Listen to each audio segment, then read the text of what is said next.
going properly for some reason. Are we not live? Hey folks, maybe now we are live. Maybe we weren't before. Thank you all for joining me here to look at some strange graphs, some funny answers that a chat robot gave me, the one that I've used before, but that was claimed to be updated in terms of its math capabilities, and if anything has gotten worse.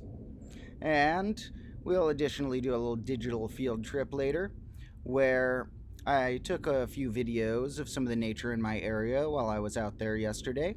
So I'll show you guys sort of some interesting things that happen at the marina, sort of not too far from where I live. Now, to begin our stream, to any future viewers, I'll note that there will be timestamps of whenever we do these particular chapters and activities.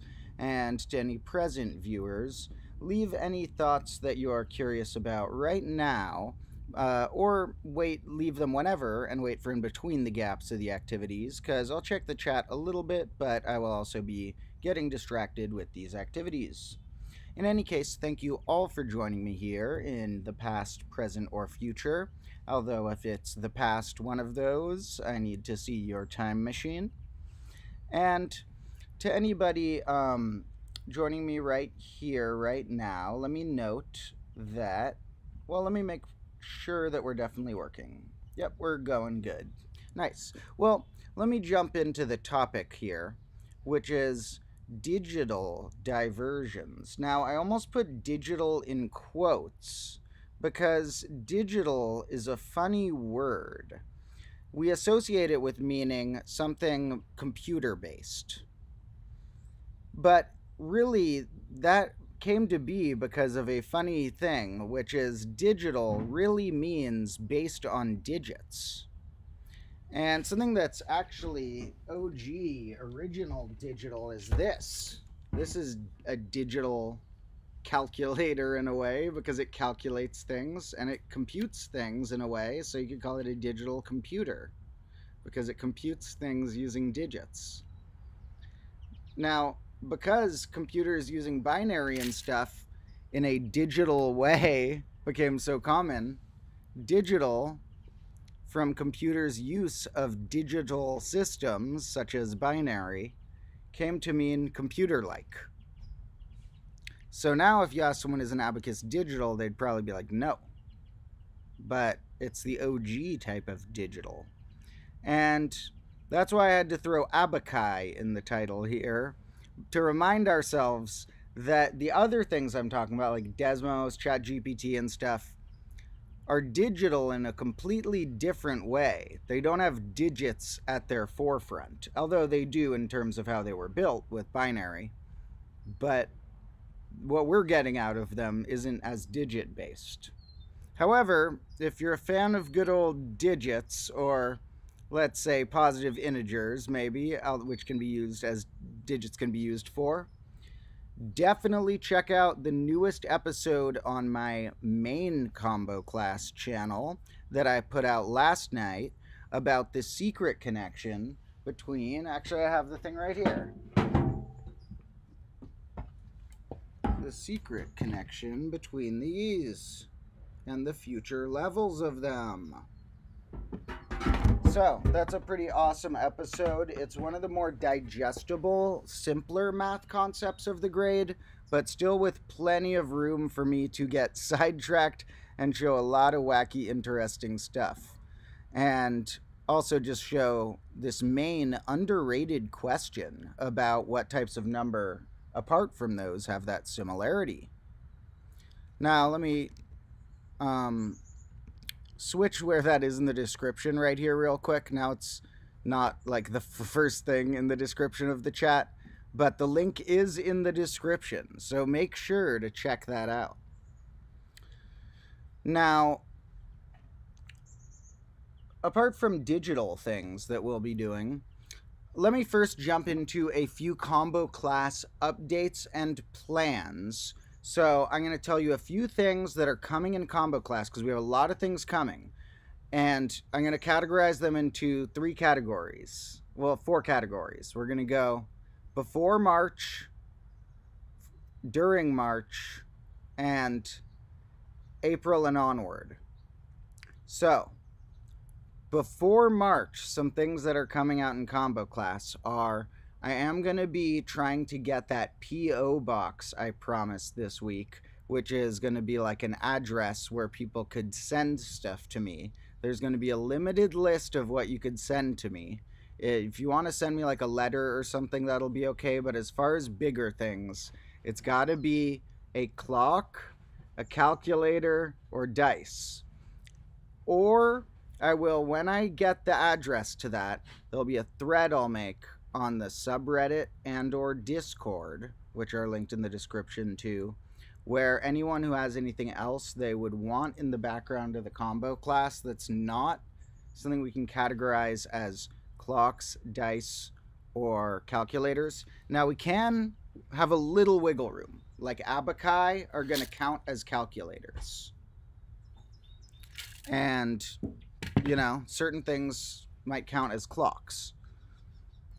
But other things you can ask me on the thread. Basically, as I've mentioned, things in the combo class get their life cycle runs faster. They are more likely to be destroyed out here than if you keep them on a shelf. However, everything gets destroyed eventually. Wouldn't you rather have your old clocks get destroyed in fast motion and probably in a video? So, if you want your clock in the background of a video and see some wacky things happen to it, wrap it up in a box and I'll have an address for that soon. Someone said, just like Pythagoras. Well, okay, I'll get to the comments after these updates. So, before March, another thing that will happen is I'm going to make some cool upgrades to stuff that the Patreon people are going to get. But which is just going to be like upgrades, more cool stuff. But that doesn't apply to everyone. But also anyone who is any tier of Patreon supporter will get their name on a whiteboard in the finale, which is coming a few more episodes out from now. Not the finale of everything, the finale of grade -1. Now, what's going to happen at the beginning of March? Well, at the beginning of March, personally, I'm going to have more free time because I'm going to cut back or possibly fully distance myself from my private teaching, which takes up a lot of my week and is sort of like a day job. And I'm going to try and spend more time on combo class instead of that. And that will let me, for one, have at least 2 days a week that I will pick as constant, steady streaming days at a specific time. There will still probably be other random streams here and there, but in March there will be 2 days that are going to have specific streams at a specific time. I'll try and make one early-ish in my day, like this stream is, and another one late-ish in my day for other people in different time zones, because we got combo lords in all sorts of time zones. It's awesome. And we're also going to start on the Discord. Me and my moderator there, the Magic Fellow, are going to start some cool puzzle-related stuff that will relate to a weekly puzzle that we will be making each week, connected to the streams and Discords. That'll be coming not too far from now also.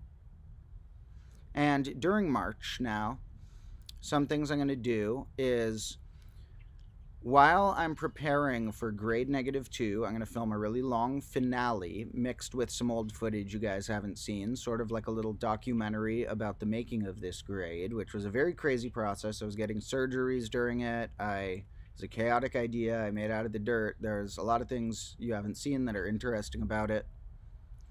And so there's going to be on the main channel, apart from the new one I just dropped that you should all see, there's going to be 3 more normal episodes and then a finale episode.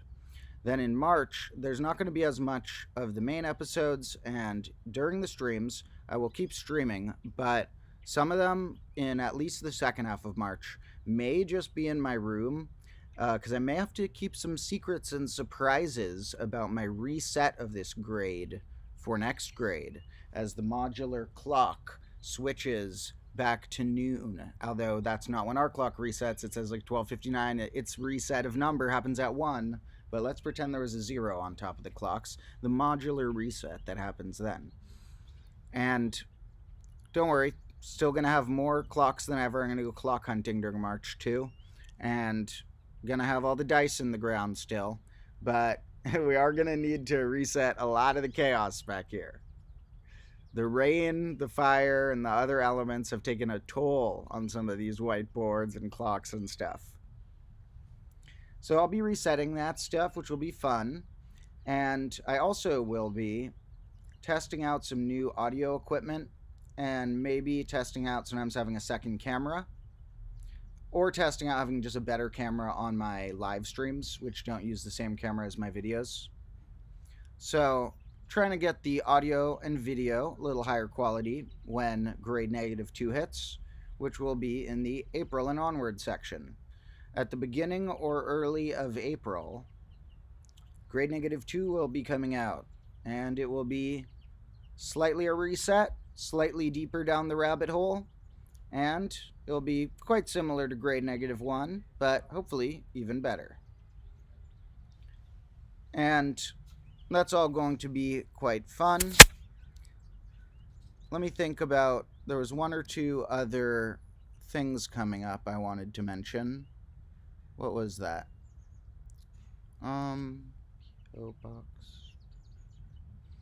Maybe some of, oh yeah, the other one that I did mention at the beginning of this stream, but I'll mention it again here, is watch out. This channel's probably going to change its name to Demotro from Combo Class. Nothing's going to change. It was just called Combo Class Bonus because it was the bonus channel, and now it's blown up past the original channel. And even though I consider the original channel the highest quality Combo Class material, I love this channel. It's very fun and has a lot of great content of its own. And probably going to call it Demotro from Combo Class or something where Demotro is at the front. Watch out for that. Speaking of which, as a transition to a digital thing, a funny thing I thought was, so Demotro actually is spelled with 3 O's.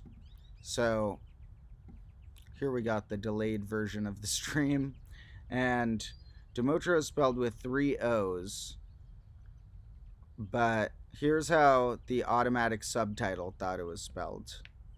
Hey folks, welcome back to Combo Class. I'm your teacher, Demotro.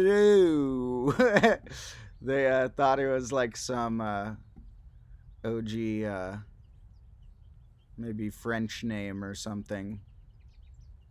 Now, no, my birth name is Dimitri with 3 I's, and I decided for my teaching name and musician name, although the Demotro music's not out yet, to swap them to O's so that it would be easier to have what's called a mononym, which is when you can be known by a single word instead of needing 2 words in your name to distinguish you.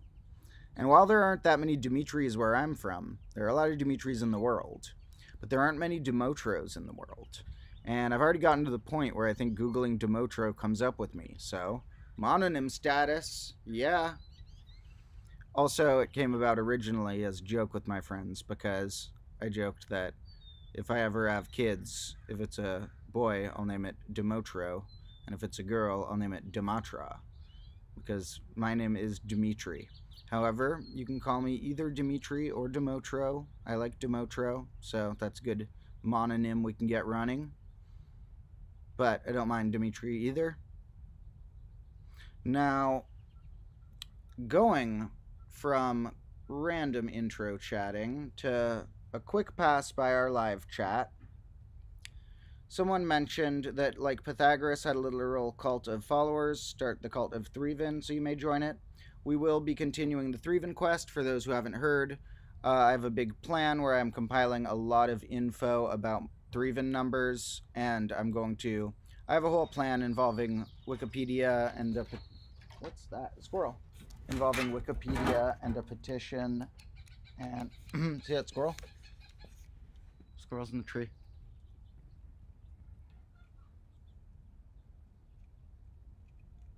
Do you guys see the squirrel? I know the screen's small, but... Oh, whoa, whoa, whoa, you're on a thin branch, squirrel.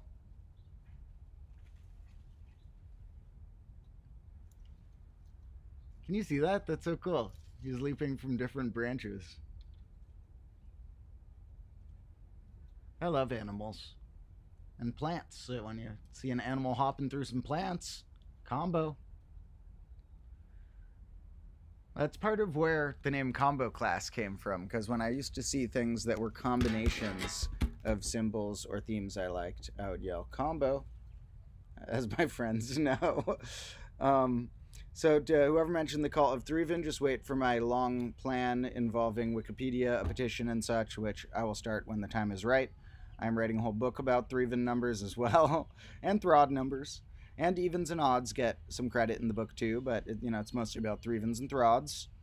And so don't worry, we don't need necessarily a cult of Threven. I don't know if I can start a whole cult based around that, because there's other types of numbers that are also dear to me. However, if you become a comboist and join comboism, which is not really a official thing at all, but if you come join the Combo Lords in the Discord and subreddit and stuff, we will have Threven updates there. And Threvens are something we consider holy as Combo Lords. We also consider the idea of evens and odds holy, and the idea of Threvens and Throds. It's not like one number is necessarily better than the other, but these distinguishing traits put everything in nice, cool families. Thank you all to is saying random thoughts. And whoever wondered what kind of music I make, I've made a lot of different music over the years. One of examples of a type I currently make is in the last stream, where I made a beat live from scratch that showed up also in the soundtrack of the latest main channel episode, since I made it the day before and I hadn't finished editing yet. So yeah, check out that last stream sometime and the new episode. And those contain one of my new type of beats. And if you listen to the background of the main channel episodes, those beats are all from me.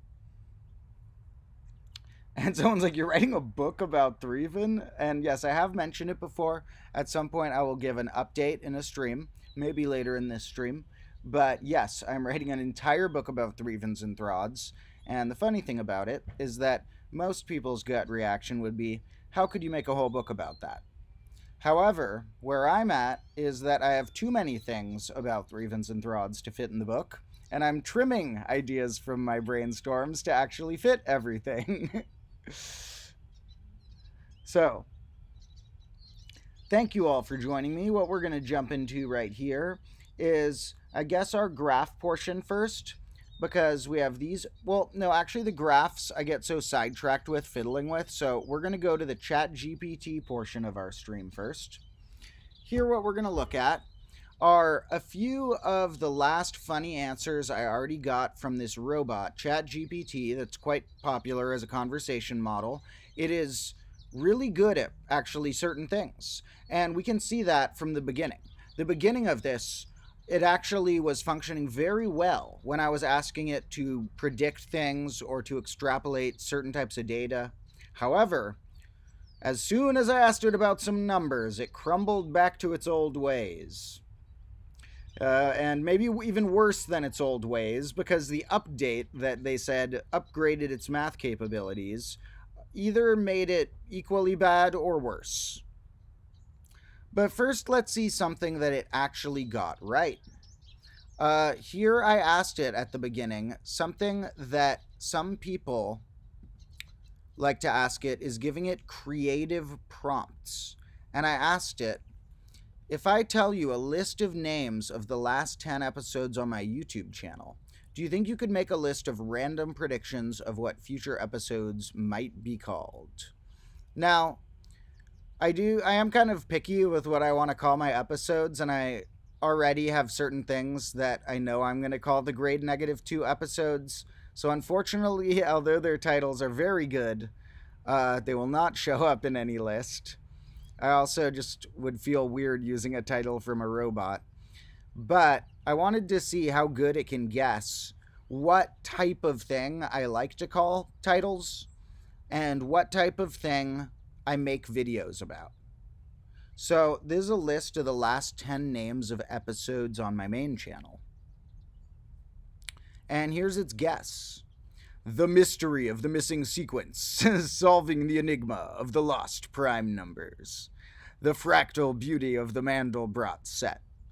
And it's like already, it's like, yeah, not that I'm going to call something this, but I'm definitely going to make an episode about more stuff about prime numbers. And I am going to make a video about the Mandelbrot set.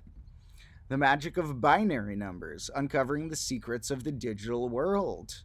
Yeah, we've already, it's come up in random places and people already know a bit about it. We're going to do Balanced Ternary next, which binary will get some mentions in. The Secret Code of the Fibonacci Sequence. Yes, we are going to have an episode about this someday. But it's not going to be the secret code. It's going to be, how many different secret codes does this thing have? The Surprising Symmetry of Random Walks. Those are interesting. I do have notes about those. It's not going to show up in grade -2, but I have notes about random walks, which is a mathematical concept. The Puzzling Properties of Perfect Numbers. We already did that earlier in the grade. The Astonishing Array of Abundant Numbers. Those did come up in an episode earlier in the grade. So did this. This was an episode, basically. Just named Factorial Fact Frenzy. The Grand Graph Theory. Yeah, graph theory is cool. The Cryptic Conjecture of the Collatz Sequence. Yep, somebody mentioned that in the chat. That's funny. Cool. This is what I said. Cool. Some of those are topics I plan. Good guesses. I want to tell it when it's doing good here, so it's like I keep it on the right track. Except with math, sometimes I like to lead it on the wrong track for funniness. Based on those names and the channel name Combo Class, what are some really crazy and unexpected things you think you expect to happen on the channel in grade -2? It's in grade -1 now. These are just basically topics they gave me. They didn't fully answer it. I said crazy and unexpected things you think will happen. But these are just topics they interpret it as. Because if you interpret it the other way, it's like, oh, whoa, they want me to play with antimatter? Okay. But yeah, these are some good topics too. We are doing music theory in grade -2. Fractals, I love those, show up in a bunch of episode topics. Mobius strip will come up at some point, along with Klein bottles. Irrationals come up in a bunch of episodes.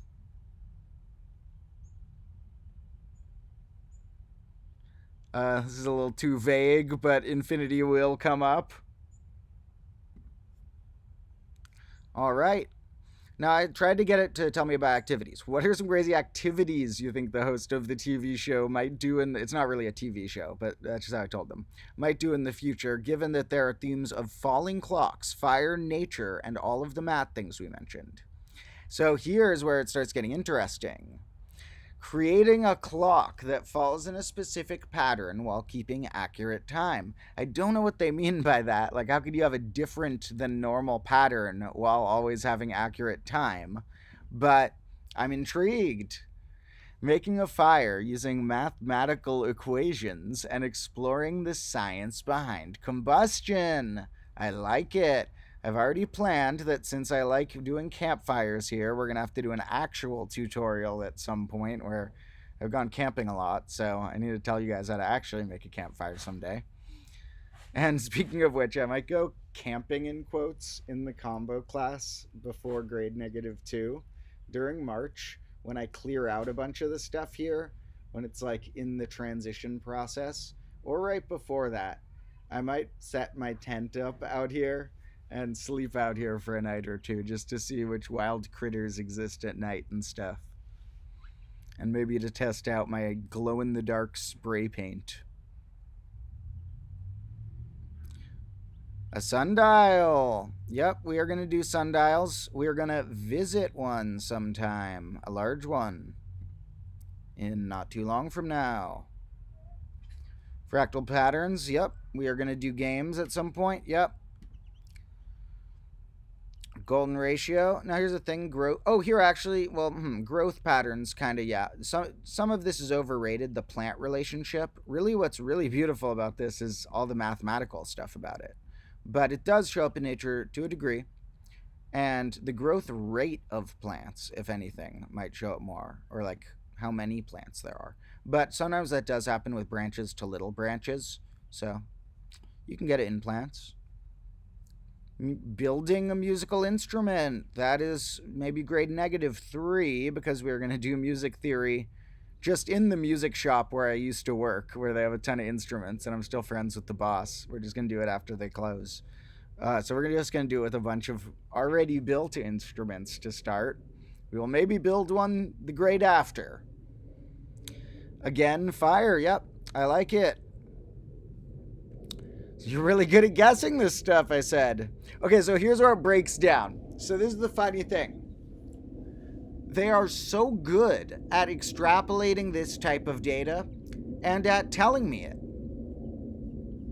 Now, as soon as I'm like, okay, now tell me something interesting about 17. Just tell me something about that number. They are so much worse than they are with this. Look at this. 17's a prime, true. 17 is the sum of the first 4 primes, true. They're actually on an okay start on this one. A Harshad number is divisible by the sum of its digits. It's the smallest positive. What? No. First of all, there are smaller ones of these. Second of all, it's not one. Related to the Collatz conjecture. Well, pretty much all numbers are. Maybe it is a little more than the others. Maybe the commenter who commented about it knows if that's related more than the others or not. Okay, we'd have to check this to see if that's true. In binary, it's that. They're actually doing decent on 17. And then this one's weird. They said the golden ratio is represented as the Greek letter phi, which is true. And 17 times phi is approximately equal to 27. Now let's pull open Wolfram, which is, best default calculator online. If you just want a simple, good free one. And we're going to look up 17 times golden ratio.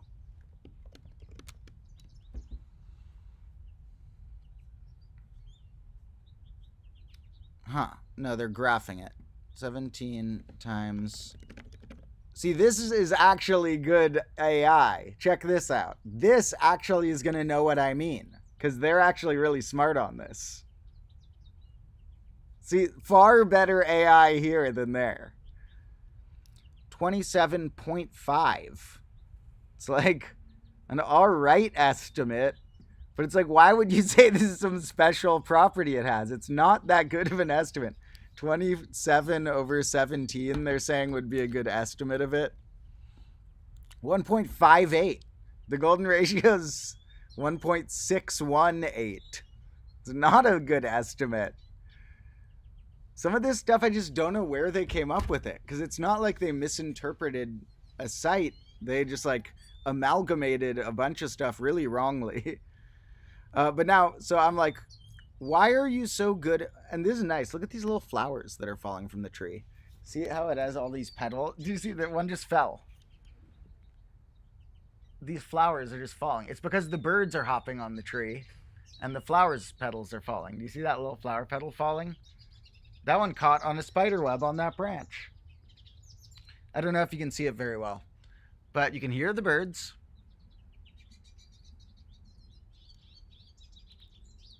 These blossoms up there are really nice. All right.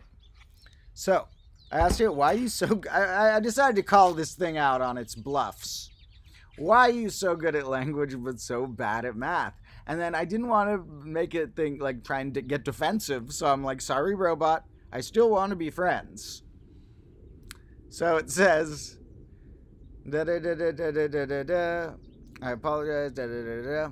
Now, so that was just a random performative blah blah thing. So here I'm like, do you think that ever since your update a few weeks ago, you are now pretty good at math? says continuously improve, I don't know, blah, blah, blah, blah, blah. Another just like, nonsense, not nonsense, but just full of fluff filler comment. So I said, well, what it said here, though, that the one thing that, well, it was just not much there. So I asked it, so you didn't get better at math, but you got, because it used to, when I asked it, are you good at math? It would say, yes, I'm really good at math. Or like, at least it's like, yes, I can tell you about simple things about numbers. Now it's like, it's more like trying to be as if you're talking to a lawyer almost. It's like trying what you'd say to a lawyer mixed with what a high school student who needs to fill their essay with more words would use as filler. So I'm like, so you didn't get better at math, but you got better at responding to me asking whether you're good at math. And they go, yes, that's correct. They don't really realize what they're admitting to, but it's just like, so the update, I swear, says they got better at math. Where is that? ChatGPT update math. So, let's see, look, January 31st. OpenAI, which is this thing, has released an update. So its popular language model to enhance its accuracy and improve its ability to handle math. OpenAI updates ChatGPT with improved mathematics. So I said, you didn't get better at math, but you got better at responding to me asking whether you're good at math? Yes, that's correct.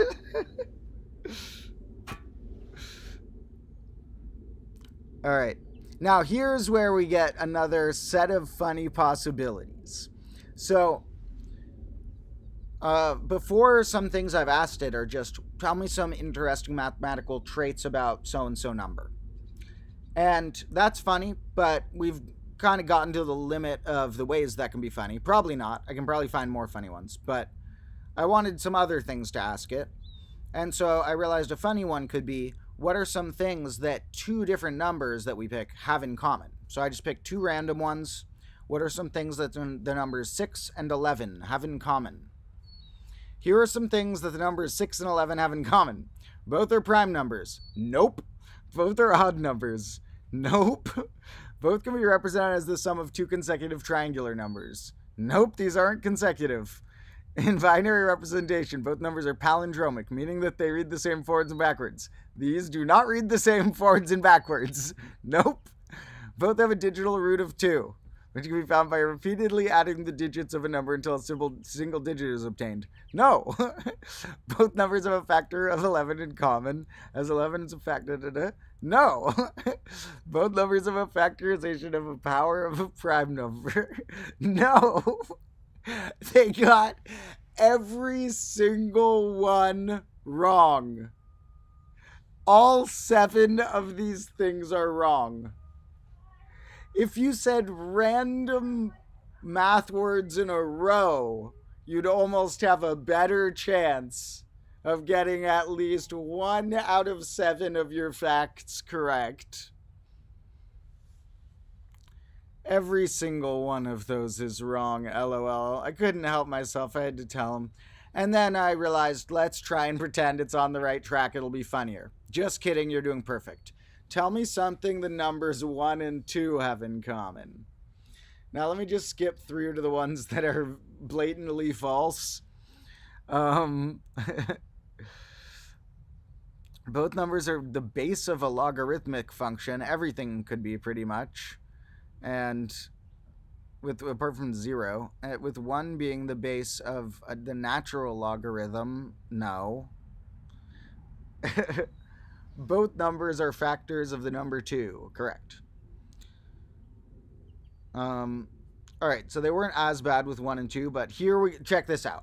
Then I decided another interesting one is, what are some math traits that only a particular number has and no other numbers have? Check this out. Here are some mathematical properties that are unique to the number 5. 5 is a prime number. And at first you're like, okay, they're on a good track. And then they go, There are only a few prime numbers.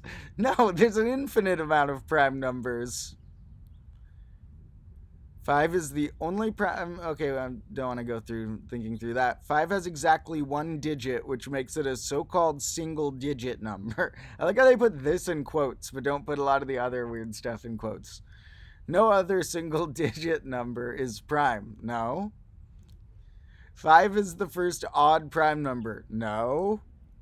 5 is the only number that has the property that it and its double 10 are both prime numbers. No. How about the number 123? 123 is the smallest three-digit number. Nope. Palindrome number. Not only is it not a palindrome number, but they seem to know what a palindrome number is. It reads the same, forward and backwards. Also, there are not very few. There's an infinite amount. This wouldn't be the smallest with 3 digits. And more importantly, it's not one. How about year? Well, it can be written as the sum of 3 consecutive square numbers. And if you just looked at this equation, that these 3 consecutive square numbers, which is true, that's 10 squared, 11 squared, and 12 squared, equal 365, you could check that and you might be like, wow, that is true. And in fact, that's an interesting fact about how many days in a year approximately our year has. But it has nothing to do with 123. They just didn't have a fact about this, so they stuck in some other fact. Where's 123 in this thing? The digits of it add up to 6, which is a small number. So it makes it an example of a number with a small digit sum, which sets it apart from other numbers with larger digit sums. Okay. How about this random number I typed? They put single digit number in quotes, but they don't put things like, it's an example of a long number, because it's long.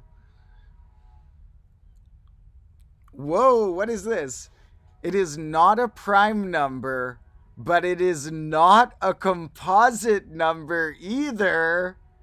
That's new. Also, if it was a semi-prime, these two don't multiply to big enough to be that. Let's see what really its prime factors are. Now let's ask this actually good robot.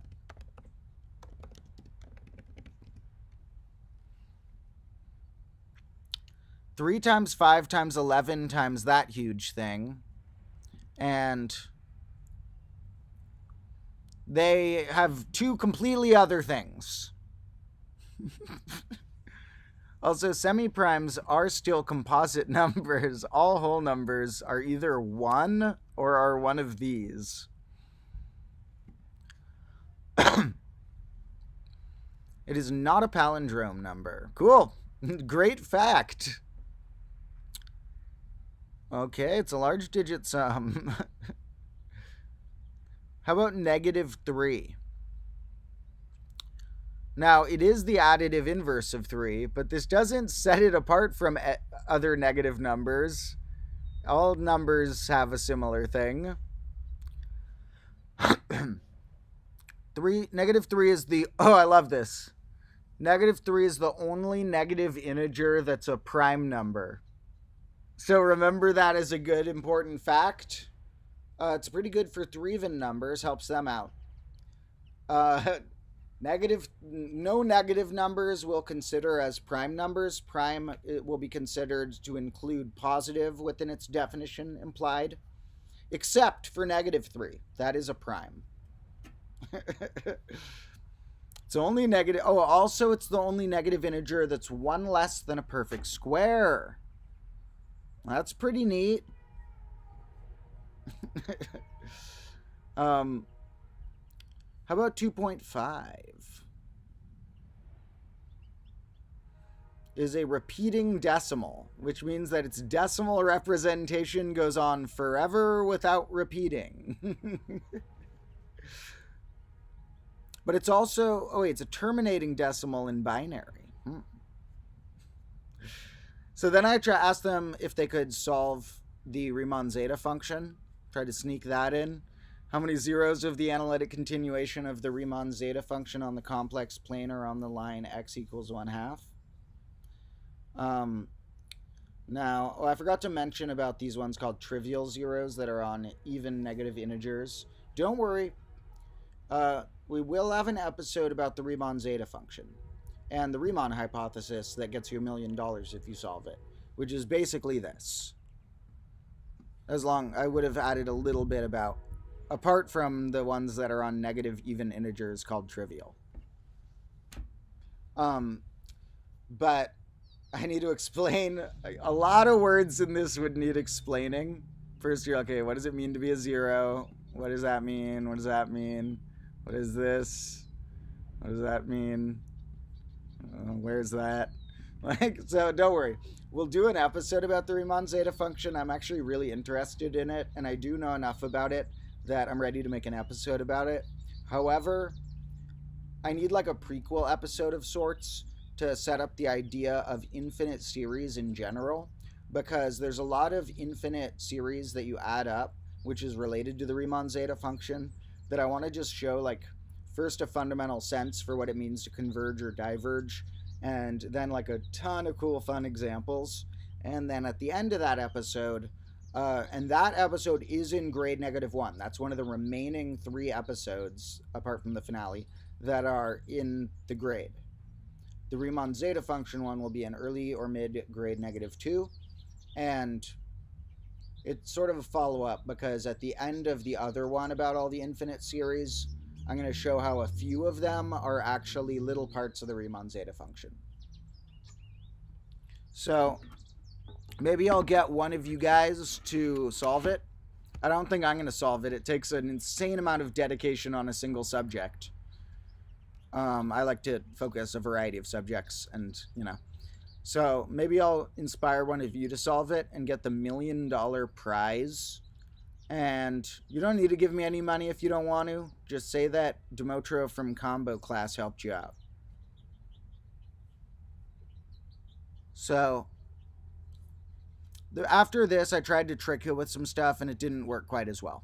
Those are the funny ones that we've gotten when I was messing around with this last night after the update of this thing. Now, let's try 1 or 2 fresh ones, and then we're going to switch topics. For 1 or 2 fresh ones, let's start with one example of each of those type of questions. The first was, what are some things 2 numbers have in common? And let's do a slightly weirder one. What are some things that the numbers I and 3 have in common?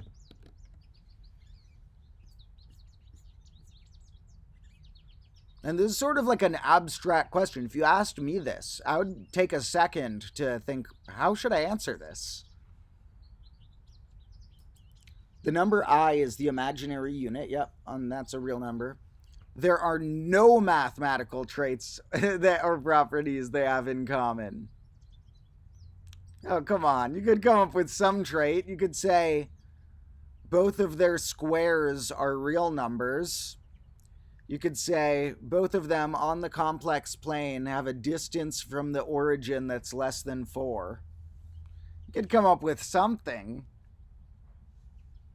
And that's just me off the top of my head. You're a robot. You're supposed to be able to, like, check all the bases and find a base where they have a cool property in common. So this is a little bit bold. There are no mathematical properties or traits they have in common. Well, I know you don't want to tell me any, but you don't have to pretend that there are none. Wait, actually, here they go. However, one thing they have in common. Wait, what? One thing they do have in common, actually. They can both be used as coefficients. Okay. Well, we're going to go with one more of these that will be a little closer to. Maybe they will tell us some things in common instead of trying to dodge the question. What are some things that 7 and 17 have in common?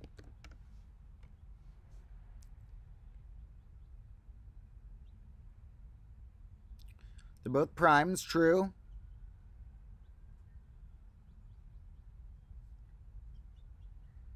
Odd, you got it? Okay.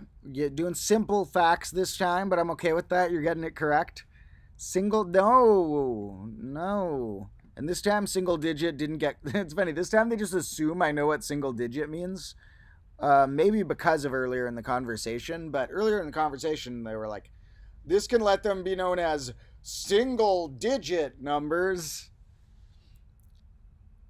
Um, Makes them relatively small compared to other prime numbers. They're not single digit, but they are relatively small compared to other primes. Okay, we're getting closer.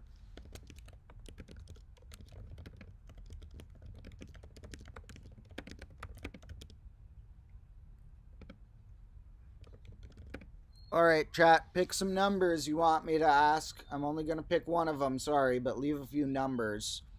Let me clear some stuff right here. There's a slight delay between me and the chat. So, whenever I ask you guys a question, I sort of have to like fiddle my thumbs or work on something while I wait for you guys to even hear it. But in any case, what I'm going to get ready for in a moment after we try one more number is going to be switching subjects to a graph or two. And like I said, after that, we'll be doing a digital field trip. And we are not talking digital the original way. We are meaning digital, meaning on my computer. And the type of digital is going to be, you could also, I guess, call what you're watching like the pixel colors digital in a way. Going to be a little field trip of some nature I took when I was in nature yesterday. Like some little video clips I got for you guys. Thank you all for the really loving comments. I'm just going through the comments for the first time. You guys are awesome. Someone's wondering if infinity and infinitesimals are talked about interchangeably. Not really. Infinity is actually more common to be introduced. Basically, neither of them are things that you assume are involved if you're using typical arithmetic, but infinity does show up in limits. It does show up sometimes as types of infinity that are labeled when you're looking at certain larger types of number line or scale. And it's actually more common to introduce the infinity, and slightly less commonly, people will introduce infinitesimal numbers on the real number line. But they both are things, but you assume that they're not at play when you're doing typical arithmetic. So you kind of got to define what you're doing with them if you pull them out of your sleeve. Someone's wondering if I'm doing a video about 124875 and 142875. I would have to look at exactly what you mean by those two numbers. Possibly. I'll have to look into if that's a topic I have planned. And someone is, various cool thoughts here. Someone has some random topics they suggest. If you want to really suggest topics that really stick, there are threads on the subreddit and the Discord. If you're on either of those, you might want to paste that in to make sure I see it. But maybe I'll come back and check this later for that anyway.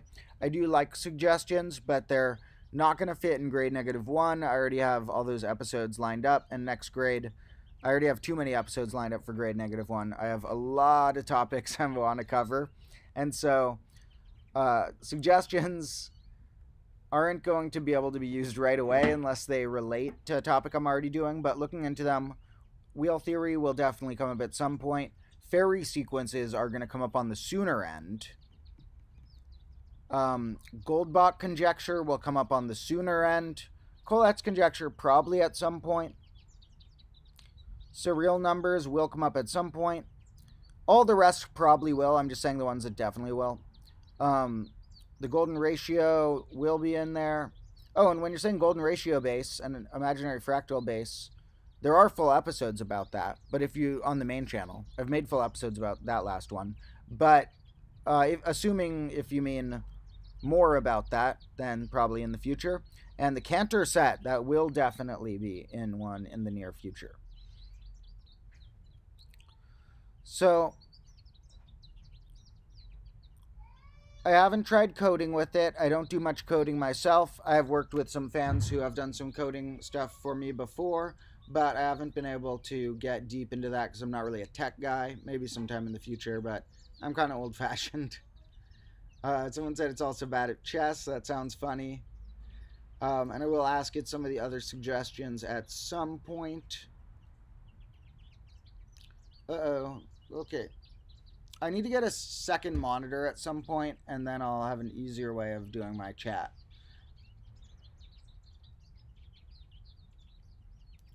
Okay. Thank you all for joining me. And someone said JI, which would be using quaternions, and someone said negative I. So we're going to go with the negative I. Sorry to Voider, but shout out to Voider for being in so many streams. But we're going to go to the negative I because I haven't even explained quaternions to the chat or in my episodes yet.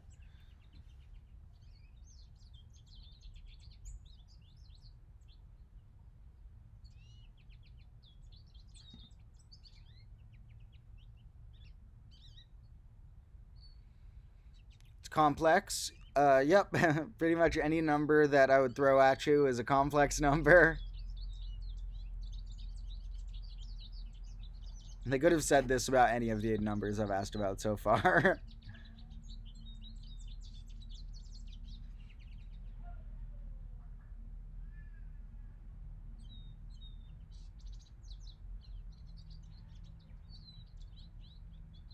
Yeah, so it does represent the square root of negative 1.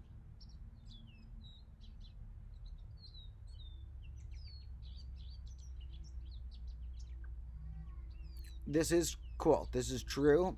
But we'll see. Yep. It doesn't have to be negative I. I can represent rotations too.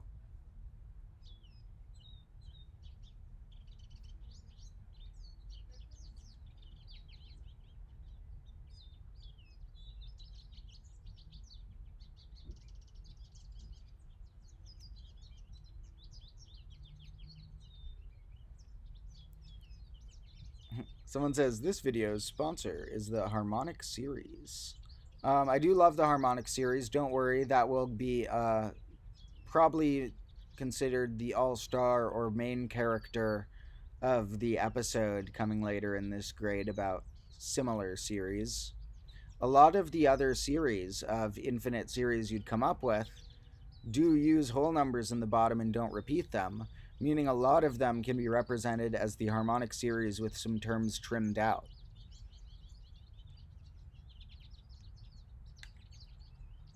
This one it's getting a lot right about this answer, but it's well, let's see. Multiplying by negative I correspond. Yeah, okay. It's taking so long on this. It's thinking really hard, but it's getting a lot right.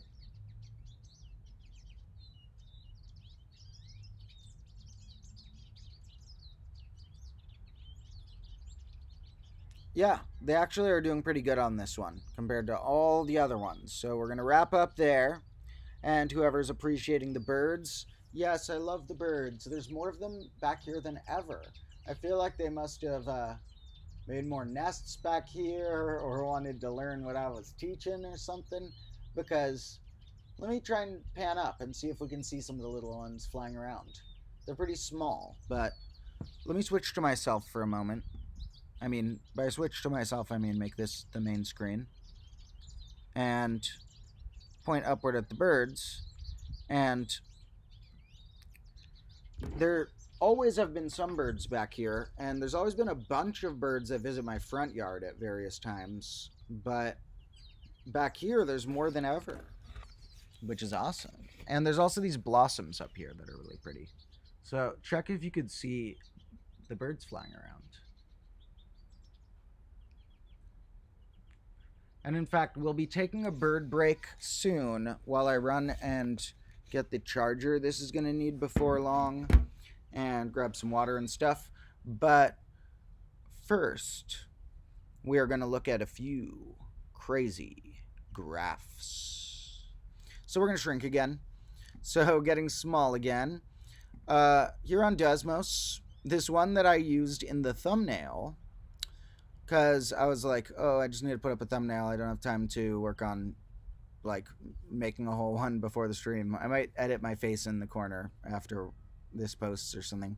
But with this equation, this is one we may have seen before. Sine of all this stuff is greater or less than cosine of that to the a. And it was just one that I thought looked pretty cool that I came back to today. It's not the main star of what we're looking at, but going through a few a's for fun. We can see that some points it's this like necklace looking thing on different layers, and some points it's glitched out. Look, it doesn't like those inner zones. It's not that it's glitched. I mean, like, it looks glitched. It's that there aren't solution points within there. Now we're doing an inequality. So we see a darker line on the points that are equal, and we see a shaded in on the points where one side's bigger than the other. If I flip the inequality, it would just, flip which was shaded versus not. So this one's pretty neat to flip around the A's, but it is not our main star. I just threw it in the thumbnail because we are working on graphs, and this was the last one I had there. This is kind of neat, though. Look at this. When I go negative, I get these other patterns. And then I get this sort of warp thing. What happened at 0 again? Wait, what's going on? Oh, no, that looked like a negative sign, but it wasn't. I was going the wrong way. So let's put a back down to 0. Nothing. What about when a is close to 0? Nothing. Whoa, here there's inequalities, but apparently not equalities. Which is weird. Why isn't it liking these anymore? I thought it liked this a minute ago.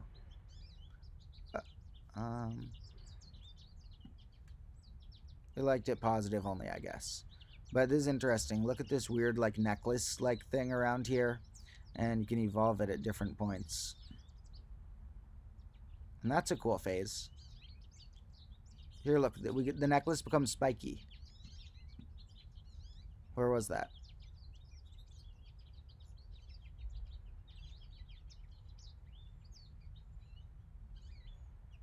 Spiky necklace.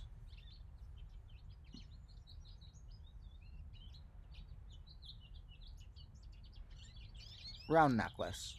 Alright, well, we're going to get rid of that one for now. Here was another fun one from before that we may have seen that is pretty awesome because it makes these puzzle piece shapes. That one is just a stunner. So, wow. So that one's amazing, but we have seen it in a stream before. Maybe I'll do more analysis of it in the future. But what I was actually playing around with here was a combo. You know, in combo class, we're fans of combos. And one of the combos that I thought of was we've done cool graphs that are... We've already tried combining with whatever we're doing something. There's sort of like an automatic combo we've been doing where we've been mixing in sine functions because you can have them be super cool when you combine stuff together. And so very simple versions of them make really cool stuff. This is just sine x squared plus sine y squared, or sine x squared equals sine y squared. And let me make sure I'm not blocking too much of this. Yeah, I'm small. So here we've also tried mod stuff.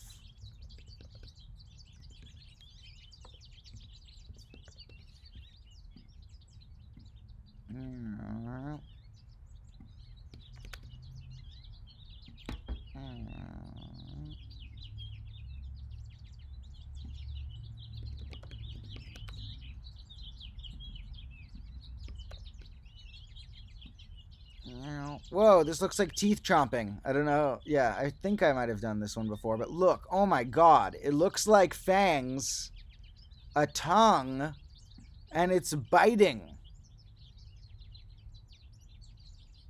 What happens when I fill it in? Oh, no. Too much gets filled in. Okay. That is fangs. Tell me that's not a mouth. Okay. And yes, it can pass it. And now it's a mouth from the other way. Look. Now it's a mouth from upward. And this is what it feels like when you bite your tongue. Ah! Okay. So, we've also tried, in addition to mod stuff mixed with that Siny stuff, polar coordinates, which are this other way of interpreting them, where if I say, like, get a little circle from this polar coordinate, if I do squared, I get too much. If I do, you can make it bigger. Tangent, we get that. The other polar coordinates that just look like spirals. We just cut that out. So spiral. Now let's note with the polar coordinates that it's only going so far because it has this limit, which some of these look like things in nature. Like this looks like my passion fruit vine on a plant. And because they look so much like things in nature, it's actually kind of realistic that they have a certain amount they go to. But like, what if I include from negative 12 pi to pi? We get like a double of it.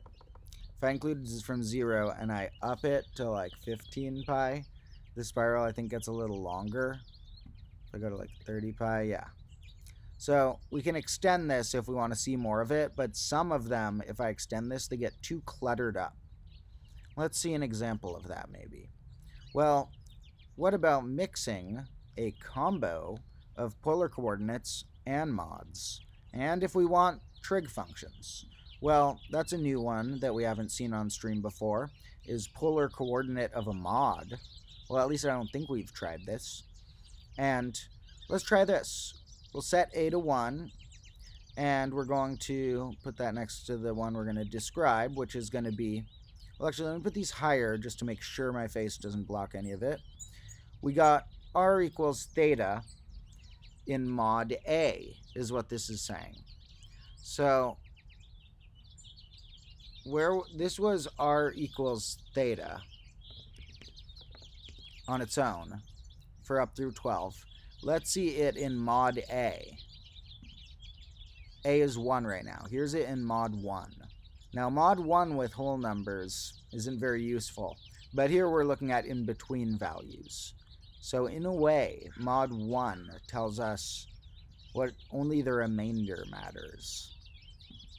And, like, the decimal amount of remainder type. Or fraction. We get this spirally fella. Now, if I crank this up too much, it starts getting kind of cluttered. So, we're going to leave it at that 12 pi it was at. Now, there's r equals it in mod 1. And let's see what happens when I switch mods. We get all these weird little flowery shapes going in and out. And, whoa. What gets weird is that it splits at some points into multiple threads. Now it just has 2 main beams to it. Do you see? Now the 2 main beams are super spiraled around.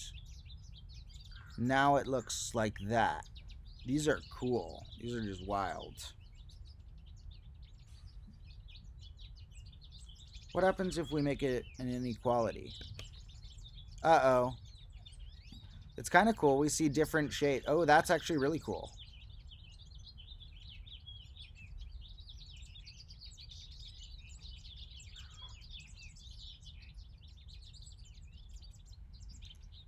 Now, doesn't that look like a dandelion? Tell me that doesn't... Not my cat, Dandelion. I know my cat's also named Dandelion. One of my cats. But, although he is an all-star that some of you may remember. I mean the other kind of dandelion. The little one you can pluck. Which I will be making a snack break about someday because they actually have a lot of interesting properties and uses. Well, actually, I already ate one in the first snack break ever on the main channel. Did not taste the best, but yeah, might try it again someday. So, there's that fun one. What happens if we throw in... Well, first let's try seeing what happens if I throw a squared in. Chaos. Is there an A where it's not chaos? No, maybe let's put this less. Okay.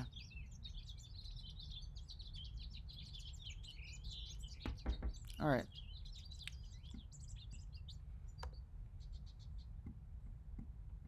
Can I stick an R on that side? Nah, it won't let me. So,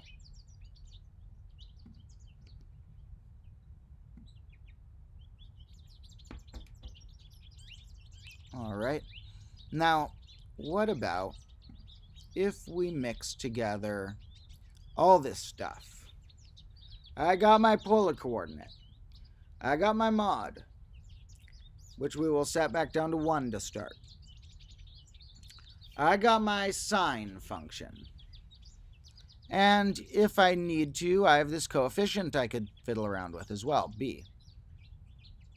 A is the mod, b is what I'm multiplying this thing by. And look, it's a little bug. Hey, look. Might not look as much like a bug yet. Just wait. Look at this bugs. Look at these bugs. Okay, yeah. That's a spider. Okay, with the inequalities, this is maybe the most spider-like spider we've seen yet. Oh no, but it has 6 legs. It's an insect. Looks kind of like a tick or something. So let's change this file if it's an insect so it looks less like a tick. Oh, there's a spider. It has 8 legs. Oh no, these back things are just, I don't know, something else. Ooh, that's a creepy thing. There's like some type of flying bug.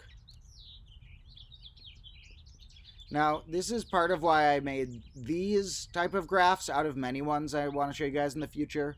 Today's topic is that we're doing that nature digital field trip in a minute where I'm showing you some video of the marina area around my, not like literally in my neighborhood, but around my, area. And let's look at how some stuff that we'll see there. I mean, we're not really going to see bugs, but nature looks like these things. Now, what if I had B a little different? Everything would be different. This is where B is 2. Different set of bugs. What happens if I keep A steady and move B? Also morphs the bugs. Now, what if I put a C in there? Whoa! Okay. We're in a whole new realm. Buckle your seatbelts. Okay, we're setting these fellas back to 1.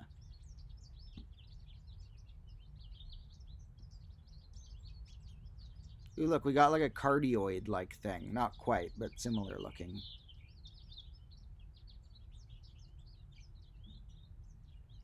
Okay.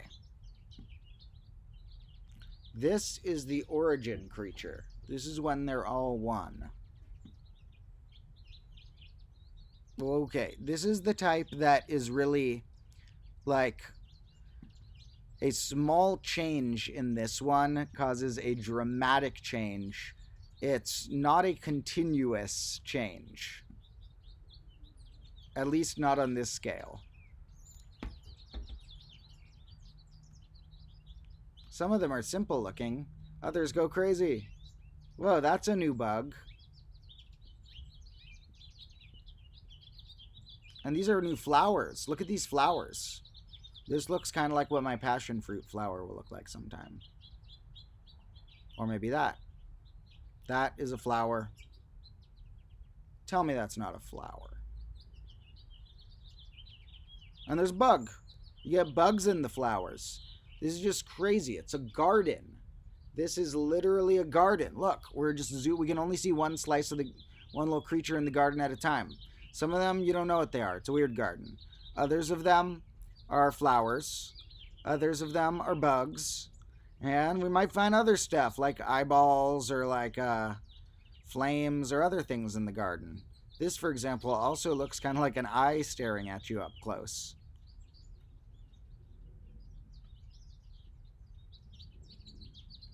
Yeah, this looks like an eye. Doesn't that look a lot like an eye? Your pupil, your next thing, your next thing. All right. Setting that back down to somewhere down here.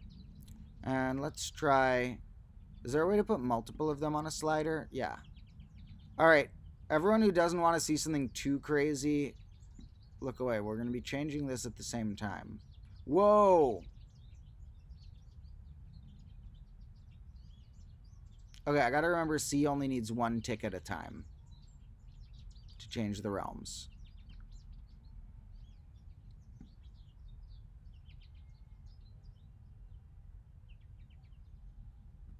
Okay, so we don't even need B. We'll leave B at 1. Let's just have the mod change. So what we're going to have here is in the polar coordinates, the mod.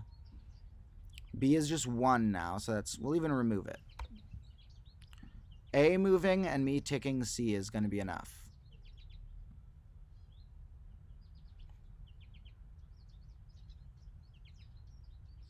I need to make this go a little slower. Oh, I got to get my charger soon. Now, unfortunately, running this while I'm gone may give us a chance of having the battery die. So we're going to do a bird break. Here's how the bird break's going to work. I'm going to run inside and get my charger and some water. And then you guys are going to look at the birds and listen to the birds. Leave whatever comments you want me to see before I dive off into the land of whatever next activity there is. And get ready for other types of digital nature, including other birds that I wouldn't be able to get directly in the combo classroom. So, to make this bird break work, we are going to pan this quite upward. And we're going to rest it a little bit upward. In a safe way.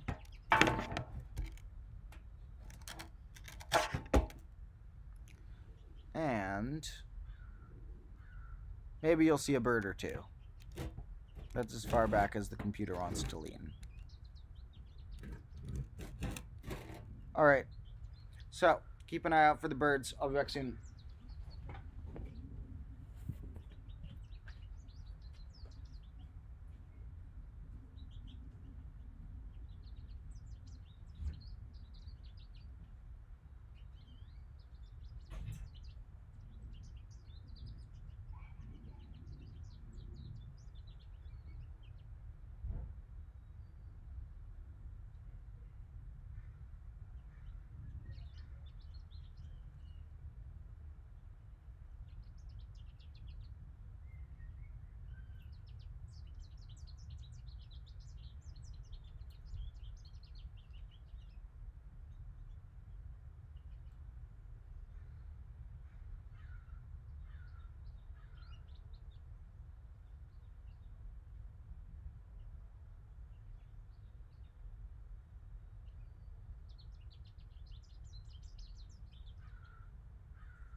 my cat Dandelion was over there being so nice. Hopefully he follows over here.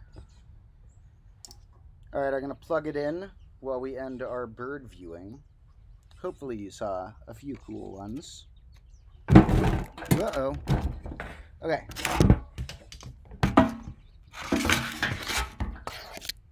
Thank you all for joining me here. And in a moment, our next activity will begin.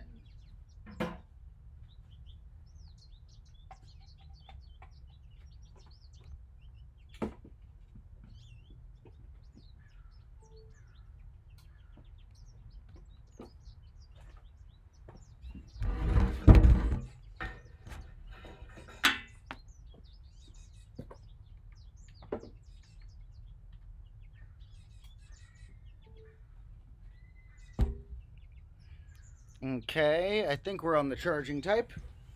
And thank you all. Let me take a quick peek at our comments before I jump into our digital nature land.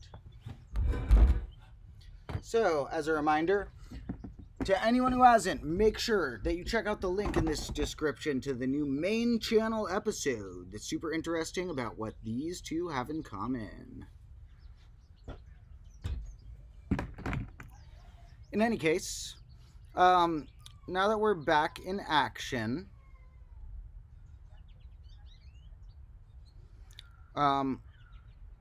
let's see.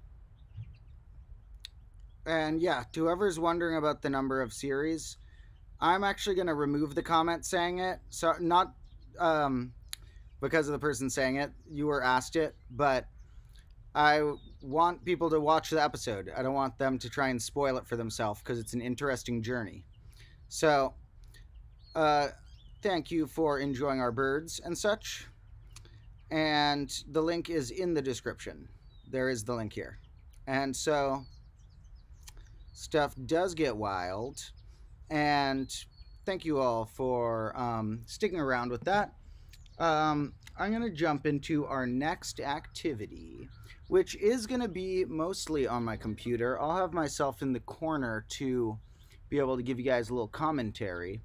And what it's going to be is a little video I took over the course of a little, maybe 1 hour or so, walk out in nature. And of course, I only filmed for maybe about 10 minutes of that because I wanted to show you guys some stuff, but I had to appreciate the nature on my own. You can get some appreciation from looking for things to film and share, but there's a different appreciation you can also get just from being in nature and looking at things just with your eyes. Nothing in between, except maybe glasses if you need those. And here I got a little video that I put together of all the random clips that I took. And since they're pretty random and I just wanted to show the interesting types of nature you might encounter there, I will be small in the corner still to give some commentary. Now, at the marina not too far from my house, there's a lot of cool little natural water areas from in the Bay Area here of California. It's kind of like the ocean. You get little waves crashing on parts, but technically it's the estuary where it's like a dip off the coast where there's like, since there's a little bit around it, the water is a mix of salt water and fresh water, and it's sort of like the estuary is like a mix between having some lake-like properties and some ocean-like properties. And so it's technically, I guess, the ocean side, but it behaves a little differently than a beach right at the coast. And it's really cold usually, so like right at the water. There's a lot of wind there and it gets cold like right at the water, so you don't usually want to go swimming in the water, but maybe I'll jump in for some episodes someday when it calls for it. So let me shrink myself. And I have been in the water before. I have many memories and journeys there. I also pulled up a few photos I have of that place that I'll show after this video, which are from my more rare past. This particular location where I visited yesterday has a bunch of, it's made out of landfill, like much of the area at that marina is, and I think like the ground I'm on might be. meaning like way back in the day it was like destroyed buildings and things like that that had to go somewhere that get dirt piled on them and turned into this. And it's extra apparent at the marina where none of it's been turned into housing. You can see old giant pieces of construction stuff crumbled and stuff, and a bunch of it was bricks that used to be in areas around here and were deemed earthquake unsafe, and the buildings had to be torn down and had to go somewhere. And they partially created these coastland areas out of that type of thing. And this one zone's made out of a bunch of brick stuff, and you can still see the brick on the parts they haven't put dirt on. So all of the shoreline is brick on parts of it. Not on all the parts I'll show, but on parts. And that little zone, they did a bunch of renovations on, which is why I looked back for old photos I have to see if I had of before they tried to like make it more friendly for building on later and for all sorts of stuff like that. So now it has like more like paved trails and stuff. I prefer the old thing, but you could still go on the shoreline to find all sorts of crazy nooks and crannies around there that are off-grid. But the main zone, they did remove some of the cool parts of the nature, but most of it is still there, especially if you just stick by the coast. Even the paved trails are really nice. So we're going to take a little look at that while I am shrunk. And here I shrink. And here our video goes.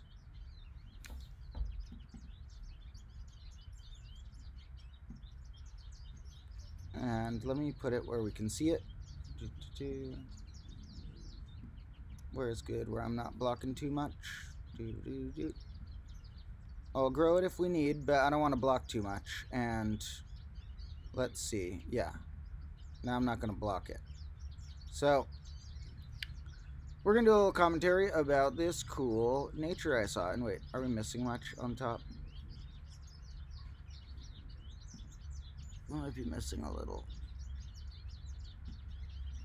Alright. I am accidentally blocking a little of it, but that'll be okay.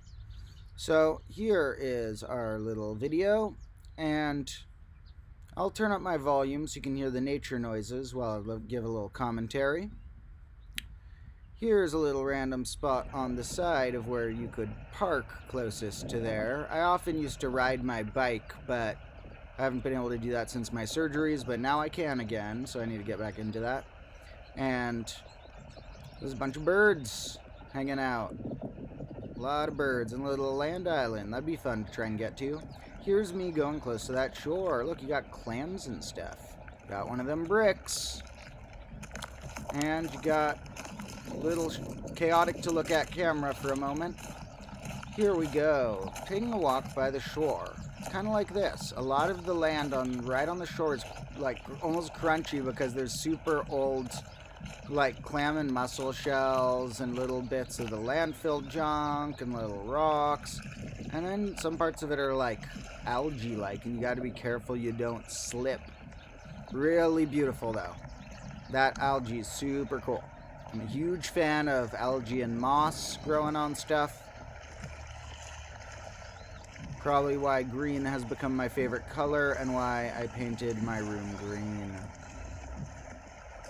Here I'm going back up on the trail because it looked a little like there was going to be overtaken by water down there. Not on the main paved trail, but you can see these little trails that are carved out, as some call them like a deer trail, that in some areas the deer running through carve out a little trail. Here that would just be a nickname because it is a human little foot trail that people have walked on enough that it becomes a trail. Can't stop the people who want to walk by the waterside. So there's some nice nature and water right there. And I was like, you know what, let's go back down toward the nature. Even if it's a little haphazardous, I like doing that. Hopping on these boulders. Now, boulder hopping in a creek or river is one thing. This is a different type of, like, semi-urban boulder hopping. Now, pretty fun. You can find little trails and ways in and around here, but sort of like a little puzzle at times to figure out where you're going to go. And here I was like, yeah, I'm going to go up on this bit back to the trail. You can see all those weird bits of buildings and stuff back there. Here we can see some of this cool plant that... This plant is... We'll see more of it in a bit. Oh, some geese. You can't hear them because of all the birds up there, but you could hear them in real life. So there's a bunch of bricks. Some of the shoreline gets more bricky, and it's going to get more bricky as we go. And here's a bunch of random construction bits that you might sit on with friends. And here we have a real life animal, dandelion. So we have to pause the yesterday's animals to appreciate today's animal, because we already got bird appreciation. And now we get cat appreciation. Come here, dandelion. That's a nice soft boy. I don't know if you guys can see him very well, but he is the nicest creature on earth. Dandelion. Alright, so I'm going to be petting him while we continue this stream. You might only be able to see... Oh no. You got spooked by the computer noise. Dandelion. So yeah, you might not be able to see him much. Maybe you only caught the tail. But dandelion appreciation. Yeah. So I'll be petting him while I do my little commentary. Let's get back to that. And actually first, if I unplug for a moment, I can show you guys a sweet little dandelion. Oh no, he's getting spooked by the computer stuff. I'll just leave it be so I can keep petting him around here. In a minute after this, maybe I'll try and get a dandelion cat meow. So, dandelion. Back into this. Here we got some water. Very nice.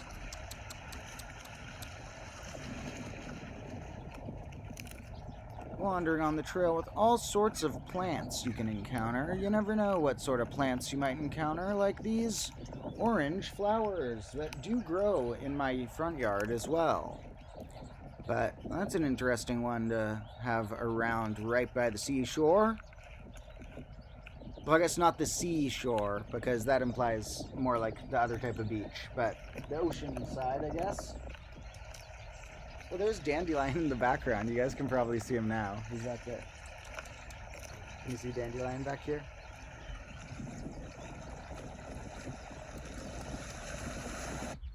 Dandelion. Do you guys see a sweet little dandelion? Oop. You gotta be careful, Dandelion. There's a lot of random stuff over here. I need to clean up from that last shot better. Alright. I'm not sure if you guys can see Dandelion very clearly, but he's in and around, and I'll try and give him some good love and make sure I get all these weird little bits of plastic and stuff out of here for a little dandelion path. Alright. Well, he'll probably return in a moment. Here we go with a little bit of video. And back on the trail, you can see a lot of interesting random construction bits. Okay, no, not back on the trail. Well, wait, I forget. On and off the trail. I forget which parts I filmed. It's fun to wander around. Oh, look at these little holes. I didn't catch any of the animals that... Oh, no. I didn't catch any of the animals that make them. But I'll catch them in the future. These little holes are made by these little ground squirrel guys that are super cool. It's sort of like a maze back there, like a little point-and-click adventure game, sort of, where you have, like, little distinct, like, paths that are, like, the little foot trails or the little, like, human bigger trails or random little paths you can go to. It's a little maze, and we talked about mazes in an earlier stream. Some of the areas around the marina are more of a maze than this. This one's a little open. More orange flowers. And as we go over here, this was on the side of a random part of the marina. I get closer to the zone that was extra known for its bricks. Ooh, and what are these? See, this is a weird old construction thing. This old rusty something that's like maybe part of like a train something, because there's train tracks not that far from my house too. There's some bricks by the shore down there, some random stuff, and a good log. I think that log was human set up as a bench. You get a lot of people building stuff like benches around here.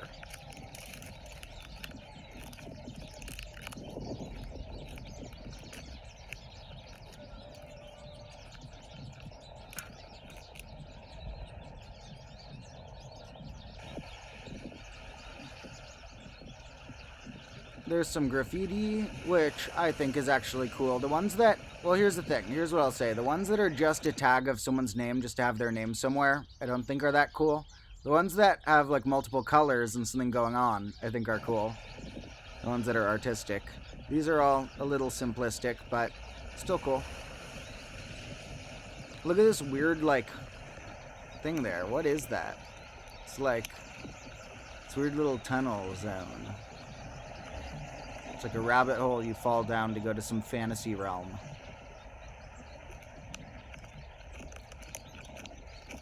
Here, back on parts of the trail. And pretty soon it will cut to when I was closer in the bricky area. First, I guess we see a little bit of this weird little plant that's cool that grows a bunch around here. That has this, like, it's a succulent, I think. They're like these little cactus-like, but without being sharp. Little sort of threven-like things.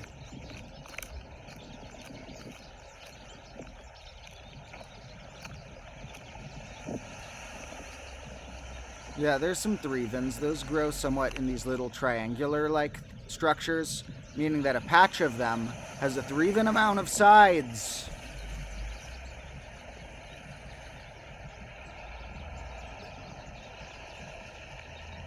And let's see, some interesting trees and random stuff. Oh, hey, dandelion. Hey, Dandy, come back. Dandelion. Oh, and a bench. That's a definite bench someone made. Those are useful when you're out and about walking. These are some more artistic pieces of graffiti.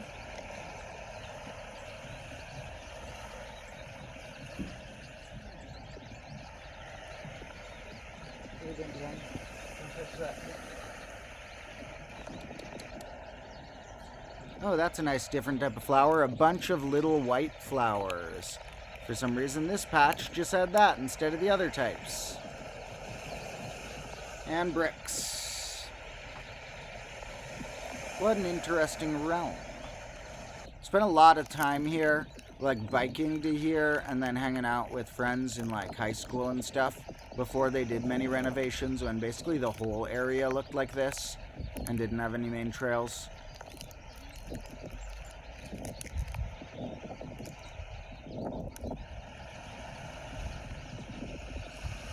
There's a little brick thing someone made. That's cool. Using some of those bricks. And some algae. The bricks and algae give a cool contrast. A lot of the shoreline from afar looks red and green because of the algae and the bricks. That's a big pile of bricks. They just piled a ton there. Well, I bet when they made the new construction, they threw all the bricks there. So if you ever need a brick, I bet they don't mind if you take one from that spot. Don't remove things from nature, of course, but I'm just saying that one spot seems to have enough bricks. There were some little birds. I don't know if you caught that, but there were some minuscule birds there hopping around. And that's what you could consider a beach in my area, another little homemade bench. So not the type of beach you'd want to swim in, probably. Although I do know somebody who swims in the beaches around here. But yeah, that's what you get for a beach around here. It's not one of those sunny, magnificent beaches. And it was near sunset, so look how like freaking long my shadow is. Isn't that trippy? I think I just filmed this for a minute just because I thought it was trippy how long the shadow was. I'm going to skip ahead a minute. I went over here because First, I was trying to just show more of those little succulents, more of the shore that looks brick-like, but then I saw, hey look, it's blackberries. For some reason, these ones tried to sprout too early, or are stuck around too late. Fruit trees do weird things at weird times. There's an apple tree in my front yard trying to bloom too early right now. But yeah, these are blackberries, so at certain times of year, they'd be totally pickable. And some of that plant, some birds, some of that orange plant in the background. And finally, if you look at the coastline, you see a little bit of that. This isn't the most distinct of what I was describing of it, but you see how from afar it's a bit red and green. And that's because of the bricks and the green.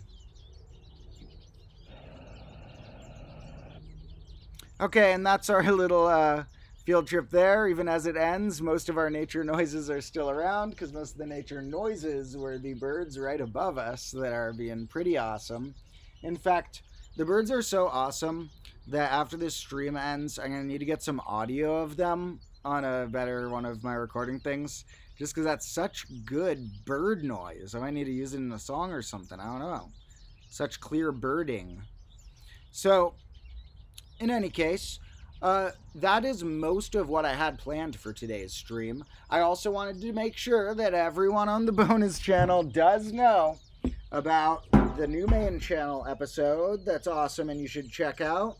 And if you are around and haven't checked it out, do that right after the stream ends, because I'll only be here a little longer anyway.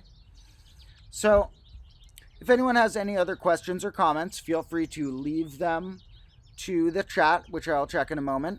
I'm going to make myself large again, probably for the final time. I think we're done on the computer for now. And we'll do more of that combination graph stuff later. And I might make another short about how ChatGPT is still hilariously bad with some of the best ones of those. And soon I don't know, I'll figure out what stuff I'm going to film tomorrow. My main camera guy, Carlo, is coming over tomorrow. And so we'll be back in action, making some cool content for both of these channels. And as a reminder, this one may be renamed to Demotro from Combo Class, because it's grown to its own thing. In fact, we are almost at 92,500 subscribers. 92,000 and something we are at, which is super cool. And we need to make the main channel grow and catch up. It's harder to get the long videos in the algorithm. So, to all those ultra combo lords, make sure to leave comments on those main channel videos and watch them all. And if you want to do more chatting, because I will be ending this stream in a moment, you can always find me. Well, you can sometimes find me, and always find some set of cool combo lords on the Discord.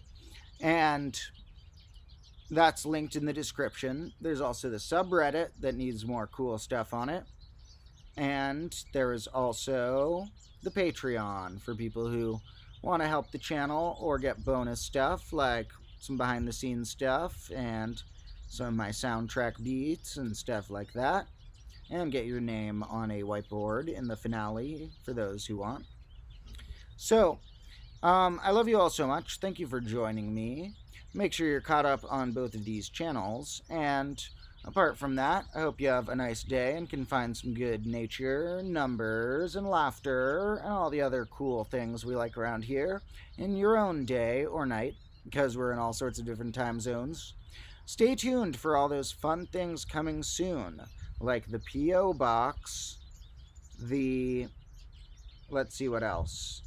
The remaining really cool episodes of The Grade. There was a bunch of stuff I listed at the beginning of the episode, but there's a bunch of cool stuff coming that I have planned that you will see soon, and some of those will include having a steady streaming schedule with streams at given times every week, which I'm actually going to be able to make happen in March and onward. So then you'll know a little more in advance of when to look out for me. Although rewatching the stream is always good, and I'm going to add some timestamps or chapters to the stream in the next hour for those who don't want or who didn't catch the whole stream and want to catch some of the older stuff but don't think you can watch the whole thing. Well, stay tuned because I will update it as I go, so it'll be resaved with the timestamps as I write them, which I will start pretty soon. And I love you all so much. Thank you for joining me. You're all combo lords. And I will catch you in the next video.